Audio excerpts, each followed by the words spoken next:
नमस्कार दोस्तों, आप देख रहे हैं पुलिस ऑनलाइन न्यूज। आज आपको लेकर चलते हैं विकासनगर डाकपत्थर की इस बड़ी खबर की ओर। ताजा मामला उत्तराखंड जल विद्युत निगम डाकपत्थर से जुड़ा हुआ है। निगम ने डाकपत्थर के छिपराऊ पावर हाउस से 12 लड़कों को इसलिए नौकरी से निकाल दिया कि उन्होंने अपनी जो सैलरी थी उसे पूरी देने की मांग उठाई, जबकि निगम के ठेकेदारों ने इन लोगों को सिर्फ 5500 रुपए सैलरी देते थे। ये सभी लड़के ITI होल्डर हैं और इनका जो न्यूनतम वेतन है बनता है वह 15,000 रुपए बनता है, मगर निगम के ठेकेदारों अधिकारियों से मिलकर इन्हें सिर्फ 5500 रुपए देते हैं थे। मगर जब इन्होंने अपने हक की बात उठाई तो लोगों उनको नौकरी से निकाल दिया गया। आइए आपको लेकर चलते हैं अपने रिपोर्टर इलम सिंह की इस बड़ी खबर की ओर। नमस्कार, मैं इलम सिंह चौहान, आप देख रहे हैं पुलिस ऑनलाइन न्यूज। इस वक्त हम मौजूद हैं डाकपत्थर UJBNL ऑफिस के पास, जहां पर हम आपको आज दिखाएंगे ग्राउंड रिपोर्टिंग कि सरकार की कथनी और जो करनी है वो जमीन पर किस तरीके से काम करती है। जहां आंकड़ों में सरकार दिखा रही है कि कितने लाख लोगों को रोजगार इस कोरोना काल में दिया गया है, लेकिन यहाँ कहानी जो है उल्टी प्रतीत हो रही है। यहाँ ऐसे लोग हमारे साथ हैं जिनका इस कोरोना संक्रमण काल में जो उनका जो वो नौकरी थी उसको छीना गया है और इनका जो रोजगार के जो साधन है वो देने की बजाय इनसे छीन लिए गए हैं। तो आज हम आपको सीधा इनसे मिलवाते हैं कि ये किस तरीके से इनको निकाला गया और क्यों निकाला गया है। जी सर, आपका नाम? सर, मेरा नाम साजिद हुसैन है और मैं लगभग 4 साल से छिबरा पावर हाउस में काम करता हूँ। पंकज ठेकेदार के अंडर और भी ठेकेदार थे, हर साल नया ठेकेदार होता है, तो हम ठेकेदार के 5 साल से काम कर रहे थे। वहाँ पे हम लोगों को महीना 5,500 रुपये सैलरी मिल रही थी, जबकि हम टेक्निकल है, ITI करे हुए हैं, पढ़े लिखे हैं, लेकिन फिर भी अब क्या करें। चलो, मतलब ITI होल्डर होने के बावजूद भी आपको 5,500 रुपये हमें पर मंथ सैलरी मिलती थी। तो निकाला क्यों गया आप लोगों को? हम लोगों ने जो अपनी सैलरी बढ़ाने के लिए हम लोगों ने कहा है कि हमारी तनख्वाह बढ़ा दो, और उसके लिए हम लोगों ने यूनियन से बात की।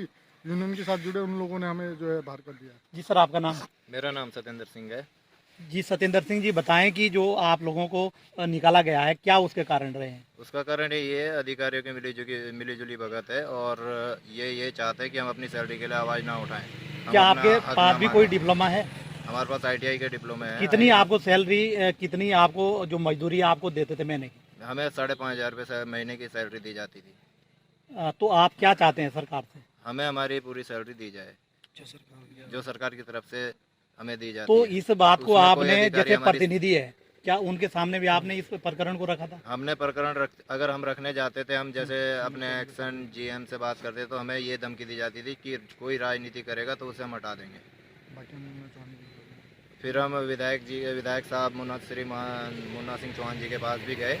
उन्होंने भी GM साहब के लिए लेटर में लिख कर दिया है कि इन लड़कों को हटाया नहीं जाए, इनको दोबारा से रखा जाए।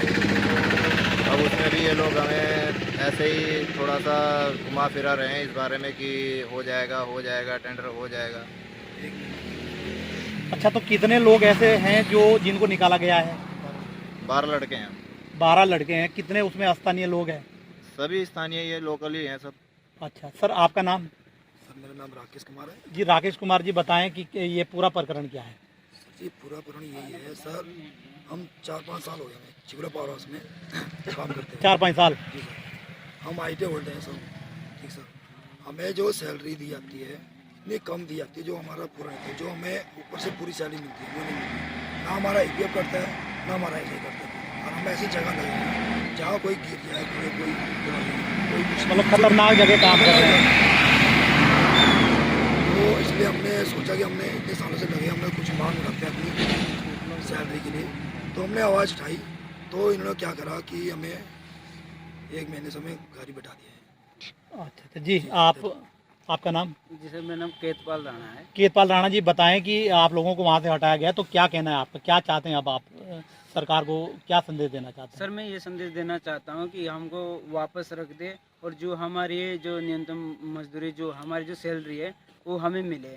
और हम लोगों को जो निकाला भी गया है, मैं वो भी बता दूँ, वो हमें इसलिए निकाला गया, हमने आवाज़ उठाई कि हमें ये सैलरी, जो हमारी सैलरी वो दे दो, और उन्होंने वो सैलरी नहीं दी है। उन्होंने ये कहा अगर तुम अपने सैलरी के लिए भी बात करेंगे तो हम तुमको निकाल देंगे, हम मतलब ठेकेदार दूसरे लड़के रख देगा या मतलब तुमको, लेकिन तुमको निकाल देंगे। जैसे आपने कहा कि हम आईटीआई होल्डर है, तो जब आप लोगों ने कॉन्ट्रैक्ट वेज भरा होगा तो उस पे कितनी दर्शाई गई है आपकी न्यूनतम मजदूरी? उसमें 16-17 हज़ार लगभग दर्शाई गई है, जबकि हमें ये 5,500 दी जाती थी पर मंथ 5,000 5,500 दी जा रही वो भी टाइम से नहीं दी जाती थी। और जब हमने बोला है, जीएम के पास गए, एक्शन के पास गए, उन्होंने ये कहा है कि अगर तुम ये वो अपना मुद्दा रखेंगे तो हम नए लड़के भर्ती करेंगे। तो हमारे ऊपर यही दबाव के चक्कर से हम कोरोना काल में ड्यूटी करके हमने आज छोड़ दिया, हम घर बैठे 1 महीने से। तो आपने देखा कि उत्तराखंड जल विद्युत निगम लिमिटेड के ये जो मजदूर वहाँ पे सुविधा पे या मजदूरी पे जैसे भी रखे हुए थे, काम करते थे और आईटीआई होल्डर है, और आईटीआई होल्डर होने के बाद 5,500 रुपये मानदेय में कितनी मजबूरी इन लोगों को है। और उसके बावजूद भी अगर ये अपनी आवाज़ को उठाते हैं अधिकारियों के सामने या अपनी बात यूनियन में लेके जाते हैं तो किस तरीके से इनका शोषण होता है। ये उत्तरांचल जल विद्युत निगम लिमिटेड का एक छोटा सा कारनामा जो अभी सामने आ रहा है। और वैसे भी ये जो उत्तरांचल जल विद्युत निगम लिमिटेड है, ये पूरी भ्रष्टाचार के आखंड में डूबी है। इसमें जो बड़े बड़े अधिकारी बने हुए हैं फर्जी परीक्षाओं के माध्यम से और बिना गाइडलाइन के, जो 2001, 2, 3 में कुछ ऐसे यहाँ पर जो अवर अभियंता, सहायक अभियंता भर्ती हुए थे जो आज डीजीएम के पद तक जो है कामयाब हो गए हैं। लेकिन इन मजदूरों को देखने वाला कोई नहीं है। तो इस चैनल के माध्यम से मैं सीधा मुख्यमंत्री जी से ये आग्रह करना चाहता हूँ कि ये ऊर्जा के जो तीनों निगम है जिसमें आखंड जो भ्रष्टाचार व्याप्त है, इसमें संज्ञान लेकर के इन लोगों की जो समस्याएं उसको हल करें। और जो जीरो टॉलरेंस का जो आप नारा देते हैं, वास्तव में अगर जीरो टॉलरेंस की आप शासन प्रणाली इस प्रदेश को देना चाहते हैं तो ऐसे लोग जो आईटीआई होल्डर होने के बाद भी 5,500 मानदेय पर काम करने को मजबूर है, इन लोगों की जो प्राथमिक समस्याएं हैं उसको संज्ञान लेकर यूजेवीएनएल लिमिटेड के जो अधिकारी है इन पे लगाम लगाने का काम करें।